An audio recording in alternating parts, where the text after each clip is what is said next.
Assalamualaikum warahmatullahi wabarakatuh. Perkenalkan nama saya Teguh Pasha Kevin Usnadi, absen 36 dari 11 MIPA 3, beserta teman-teman saya yaitu Akmas Saifullah, absen 2, Alvaro Randi, absen 3, Anissa Prihartini, absen 5, dan Nailak Faiz Kafi, absen 26.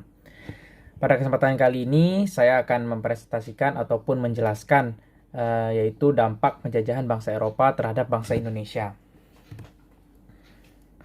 Seperti yang kita ketahui, kedatangan bangsa Eropa ke Indonesia membawa dampak dalam berbagai bidang, diantaranya bidang politik, budaya, sosial, ekonomi, dan pendidikan.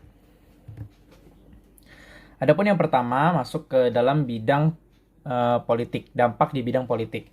Pada masa pemerintahan kolonial, kekuasaan-kekuasaan kerajaan di Nusantara menurun karena adanya intervensi dari pemerintah kolonial lewat divide et impera atau politik adu domba.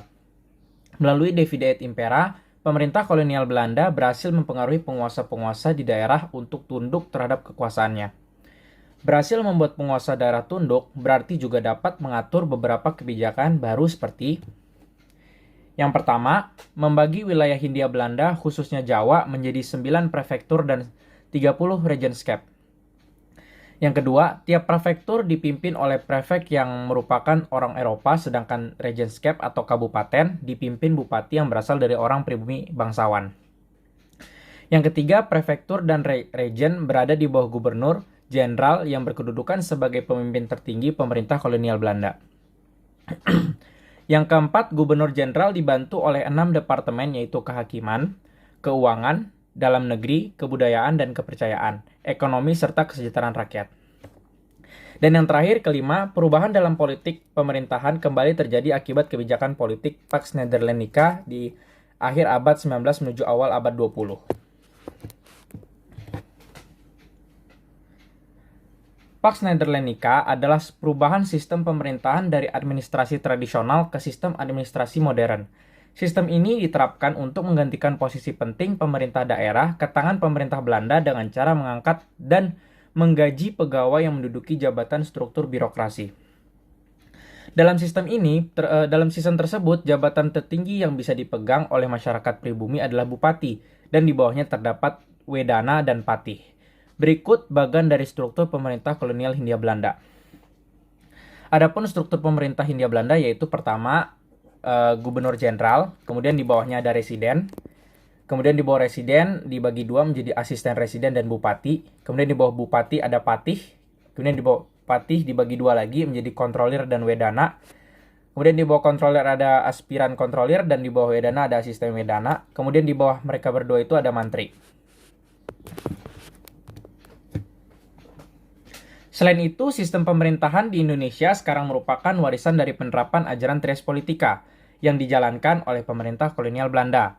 Dalam badan yudikatif, di struktur tersebut, pemerintah kolonial Belanda membagi badan peradilan menjadi 3 macam, berdasarkan golongan masyarakat di Hindia Belanda. Badan peradilan tersebut terdiri dari peradilan untuk orang Eropa, peradilan untuk orang Timur, Timur asing, dan peradilan orang pribumi. Dalam badan legislatif, pemerintah kolonial Belanda membentuk Volksraad atau Dewan Rakyat pada tahun 1918. Bidang budaya. Kedatangan bangsa Eropa ke Nusantara mempengaruhi kebudayaan bangsa Indonesia. Pengaruh tersebut dimulai dari kosakata bahasa, musik, seni tari, pakaian, arsitektur, hingga cara berpikir. Dampak dalam bidang budaya yang pertama adalah adanya kata-kata serapan. Selain itu, kedatangan bangsa Eropa juga mengenalkan berbagai hal baru ke bangsa kita. Misalnya, kita jadi tahu berbagai musik internasional ataupun tarian seperti dansa. Selain itu, ada juga bangunan-bangunan yang menjadi saksi bisu terhadap segala peristiwa pada masa lampau. Semua bangunan tersebut mempunyai ciri khas yang sulit dibuat saat ini. Seperti bangunan yang bisa kita temui di Kota Tua. Jakarta, dulunya, Kota Tua merupakan pusat pemerintahan Batavia. Bangsa Eropa, terutama Belanda, juga banyak mendirikan benteng-benteng untuk menghalau serangan dari Inggris. Kamu bisa lihat dari benteng Fort de Kock di Bukit Tinggi, Sumatera Barat, benteng Marlborough di Bengkulu, benteng Spelwich di Banten, benteng Vredenburg di Yogyakarta, dan lain-lainnya. Dampak di bidang sosial. Kedatangan bangsa Eropa ke Indonesia membawa dampak dalam bidang sosial ataupun ekonomi. Salah satu dampak dalam bidang sosial adalah munculnya masyarakat yang menganut agama Katolik dan Kristen Protestan. Kedatangan Portugis yang membawa semangat 3G, Gold, Glory, Gospel, mempengaruhi penyebaran agama Kristen dan Katolik di Indonesia. Salah satu penyebaran agama Katolik di Indonesia yang terkenal adalah Franciscus Exarchus, seorang misionaris dari Portugis di Maluku pada tahun 1546 sampai 1547. Di samping penyebaran agama Katolik, agama Kristen Protestan juga turut tersebar di Indonesia. Penyebaran agama Kristen Protestan mulai terjadi pada masa pemerintahan Gubernur Jenderal Raffles. Penyebaran agama ini dilakukan oleh Netherlands Zendeling Genootschap atau disingkat dengan NZG, yaitu organisasi yang menyebarkan agama Kristen Protestan berdasarkan Alkitab. Beberapa tokoh yang tergabung dalam NZG yang terkenal adalah Ludwig Inwer Nommensen dan Sebastian Kienkaerts. Dampak di bidang ekonomi.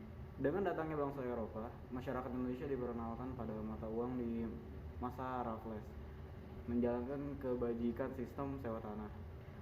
Diperkenalkannya uang kertas dan logam mendorong munculnya perbankan modern di Hindia Belanda. Salah satunya adalah The Javasch Bank, bank modern di Hindia Belanda yang muncul pertama kali dan didirikan di Batavia pada tahun 1828. Selanjutnya adalah bangkitnya kehidupan perekonomian akibat pembangunan jalan raya Pos Anyar Panarukan. Keberadaan infrastruktur jalan didukung oleh jaringan transportasi khusus kereta api yang muncul dan berkembang pada masa sistem tanah paga. Jaringan kereta api muncul dan berkembang di Hindia Belanda sebagai sarana pengantara hasil perkebunan yang ada di Hindia Belanda serta transportasi masyarakat.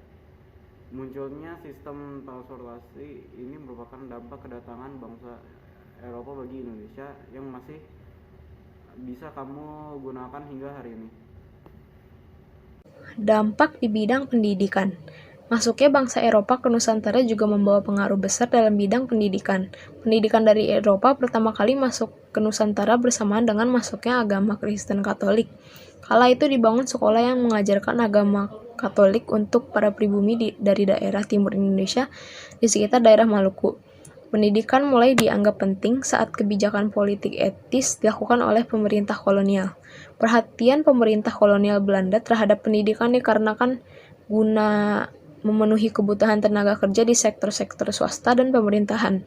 Sekolah-sekolah yang didirikan pemerintah menganut sistem pendidikan barat dan hanya bisa dimasuki oleh kalangan bangsawan. Pendidikan selanjutnya yang dibentuk pemerintah kolonial Belanda adalah sekolah-sekolah kejuruan seperti Sekolah Calon Pegawai Negeri Sipil, yaitu OSVIA. Ada pula 2 sekolah kejujuran medis selevel dengan tingkat universitas, yaitu STOVIA dan NIAS. STOVIA didirikan oleh pemerintah kolonial Hindia Belanda untuk melahirkan dokter demi mengatasi berbagai penyakit berbahaya di wilayah jajahannya.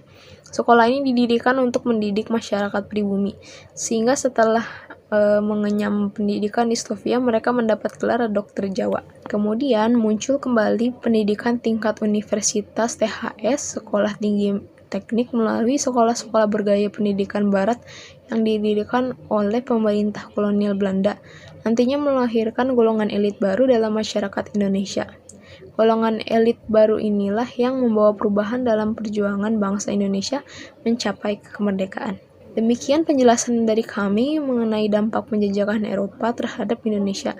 Semoga bermanfaat dan memohon maaf bila ada salah kata.